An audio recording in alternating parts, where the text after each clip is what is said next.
Alright, so I am kind of on a kick to talk about knives. I just made a little video of me rambling on about a BK2 Becker K-Bar knife. And I mentioned my BK9. So let's talk about that. Theme song. Don't have a theme song. Don't have a theme song. All right. This is my BK9.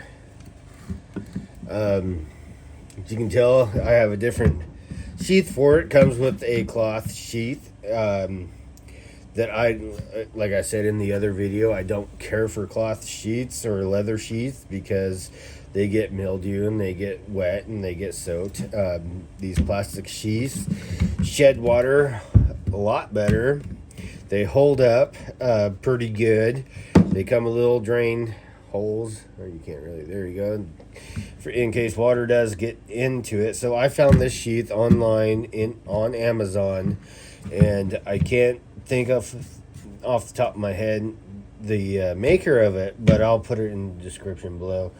But this comes with a little belt loop, and you attach, something like I did on my BK2. You can attach these to it if you wanted to, and I might. I have actually a spare set that I put on my little boot knife because I wanted to put it on my plate carrier, but this sheath is just so stiff to get my little boot knife out, and it just needs retired. I've had it since I was in the Army, and that was goddamn long time ago. Anyways, so you can just do a lot. You can tie it to your rig or your whatever. I just prefer this style, and I'll put a description in the what it is in the description there. So again, friction holster sheath, ain't going nowhere, doesn't rattle, doesn't do anything. Freaking love it. Nice tight grip, not nearly as bad as that BK2. This I can actually draw if I had to. Same shitty grips on this knife as that comes with every BK9. Don't like them. Wish they'd do something different. Buy aftermarket. I haven't yet because I have a million knives and I can't just buy new grips for every knife. But what I did, I put grip tape top and bottom, because this is one I was delimbing a tree, taking the limbs off of a tree, and this actually slipped out of my hands, and that's what made me put grip tape on my Becker knives, because that is just so freaking slick. I just wish they would do something about that, but they haven't yet. So just buy aftermarket. You can get them on Amazon. You can, a lot of guys out there are making them. This has a finish on it, or a coating on it. It's different from the BK2. It's not like rubberized. It's not like Rhino liner. This is more slick. And I've seen on Amazon reviews, gentlemen stripped it down and blued it, I believe, and it looks killer. And that's what I'd like to do with this. I'd like to take this black shit off, because that way I can run a ferro rod with it if I had to. I believe all Becker knives come with some type of finish on their blades, some type of protectant from weather and whatnot. So it's take it or leave it. You like it, keep it. If not, this particular one is starting, and I've only used this knife a few times, but it chips off a little bit. I got a few chips here and there, and that's fine. Like I said, I don't even care for it to begin with. So, oh yeah, there's another little spot that is coming off. It's all good. And I think I only took this out in the field maybe 3 times.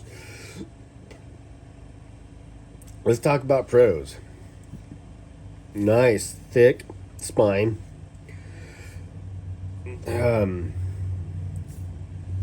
Nice point. decent edge. I mean, it's the standard.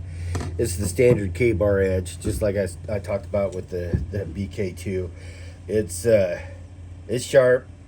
It does, you know, if you needed to, it does all your shavings really well. I mean, look at that, and I haven't sharpened it yet, but it works. You know, it does a lot of things that you want it to do. I mean, this is more to me a bushcrafting knife than that BK2, and the reason for that is that the BK2, and I'll bring that up. Let me grab that real quick. The BK2 is nice and thick, and it's stout, and it's just a freaking tank of a knife. This just gives you, it's the same size handle. This one, the 9, gives you just that much more length to give you another option of what you can do with it. You can delimb branches. You can, you know, goddamn, you can use it as a freaking sword if you wanted to. It's a massive knife.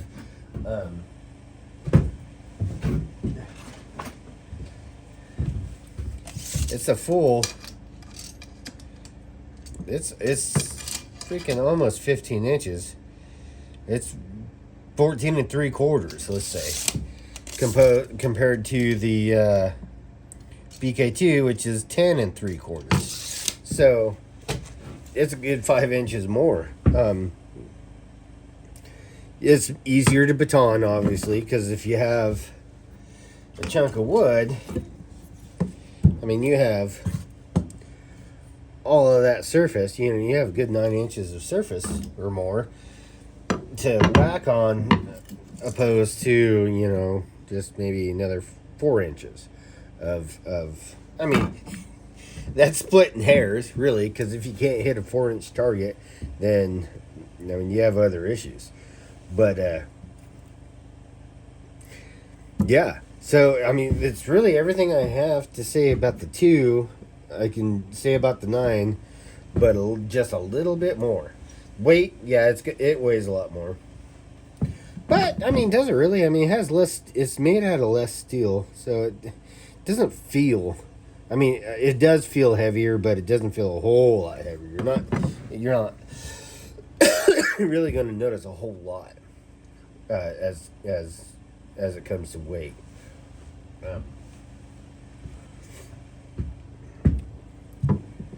Short and sweet, really. I mean, it's a really good knife, and I'm proud to own it. I've wanted it as long as I've had this one. I've wanted a 9, just because I think I can do a whole lot more with this knife. I can make it more of a bushcrafting knife once I took that finish off and blued it, opposed to this. I mean, this is thin that I could use it for cooking a whole lot easier than I could for this thick son of a bitch. But when you're camping, you don't need those fine details. You don't need thin sliced tomatoes or anything like that. You need to cut your carrots and cut your potatoes thick and let them stew all day, you know. So it all really depends on your needs for the trip, I guess.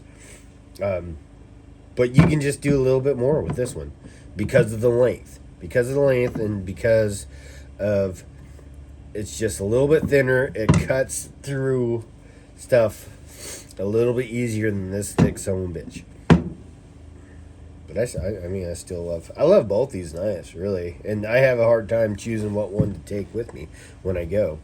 Lately, it's been this one because this one's newer to me. I've had this one for several years. Not used a whole lot, but I take this one. And, you know, compared to a kukri blade, pull out a kukri blade, here we go.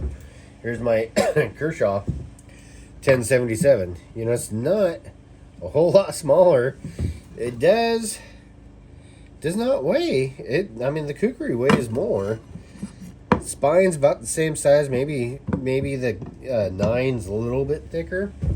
Here's my cold steel kukri, which is lighter, but it's a whole lot thinner too.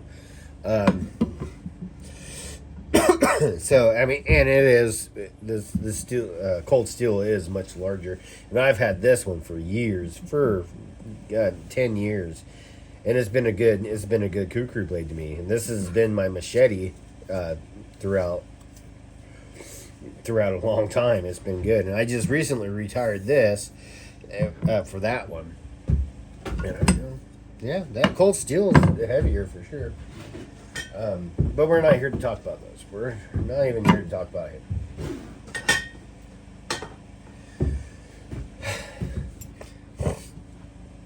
So you're wanting to know about the BK9.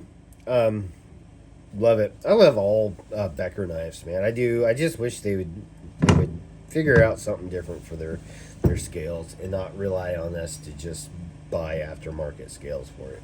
I wish I would pay a little bit extra for them to have decent grips on their knives. Especially now that I own several of them. One, two, three, four. I own four of them, and if I saw one that comes out, like I think I paid like $130 for this. I can't remember, but if I had to pay $150 with some decent, knowing what I know now, knowing how shitty these grips are, I mean, I'd pay the extra bit. But having to pay, an extra $40 or an extra $50 or more on aftermarket ones, then you're like, well, maybe I can hold off another paycheck or wait a little bit. So yeah, let's review.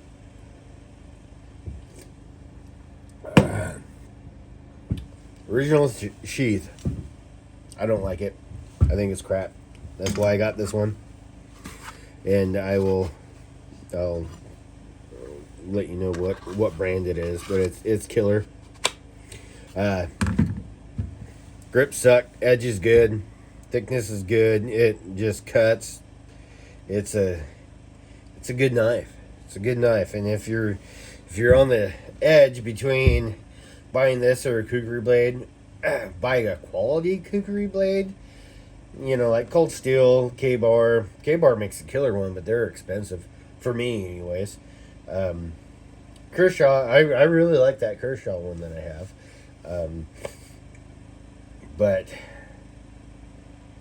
And, like, again, scared to cut myself. Because I already did. Would I field dress a deer with this? No, but I could. It's definitely sharp enough that it would get the job done. It would be a pain in the dick hole to skin a deer out or a bear or whatever out with this knife, but you could do it. I mean, it'd make any cut that you want it to. It'd just make it a little bit harder. But for just regular bushcrafting, if you wanted the weight, if you wanted to carry the weight, it's worth the money, for sure, 100%. It is a killer blade. Everything, in my opinion, that K-Bar makes or the Becker brand makes is just killer. They know what they're doing, and they have a lot, and I'm gonna go broke buying them all, I'm sure. But yeah. Thanks for listening to me ramble. I think I got this all in one take this time.